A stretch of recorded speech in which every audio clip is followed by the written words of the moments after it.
Salut les quiches, bienvenue dans ce tutoriel consacré à Inkscape, ce superbe logiciel de dessin vectoriel. Nous allons aujourd'hui rapidement voir ce qu'on peut faire avec les calques. Alors ça va être très rapide.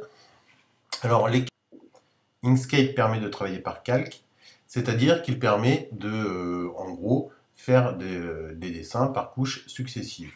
Alors, pour afficher les calques, il faut cliquer sur calque, donc on peut ajouter des calques, en renommer, etc.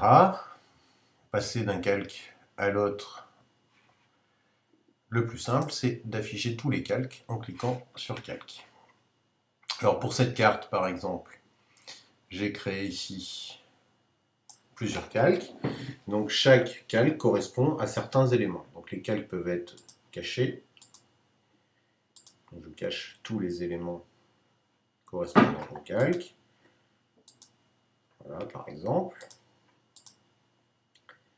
C'est-à-dire que chaque calque correspond à une couche du dessin. Alors, je conseille à tout le monde de travailler par calque, ça rend le travail par la suite de traitement de l'image et d'exportation surtout bien plus satisfaisant. Donc, j'ai tous mes calques et il est possible de jouer avec ces calques et surtout leur position. Donc, par exemple, on va regarder cette zone-ci. Voilà, on voit des chevauchements qui ne me conviennent pas. Alors, par exemple, le trajet passe sur la ville, l'effet est moyen.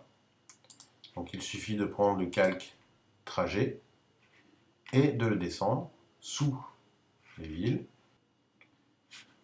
en utilisant descendre.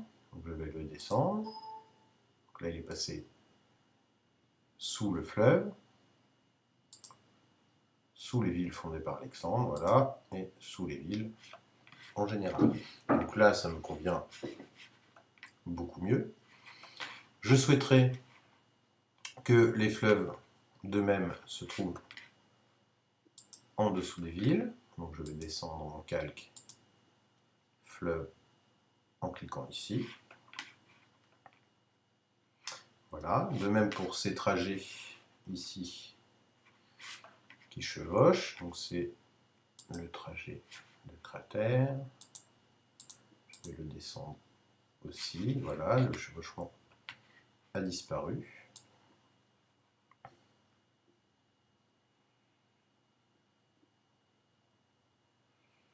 Alors l'intérêt des calques, c'est tout simplement que si l'on souhaite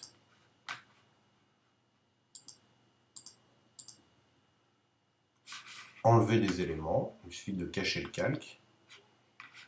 Par exemple, je veux faire une carte où n'apparaît pas le trajet, je cache le calque trajet. Donc là, on peut se servir de cela, par exemple, pour ensuite réaliser des fonds de cartes, etc., en enlevant des éléments. Alors voilà pour ce bref aperçu. Nous verrons plus tard ce qu'on peut faire de plus complexe avec les calques. Mais c'est une autre histoire. Allez, salut les nuls et à bientôt!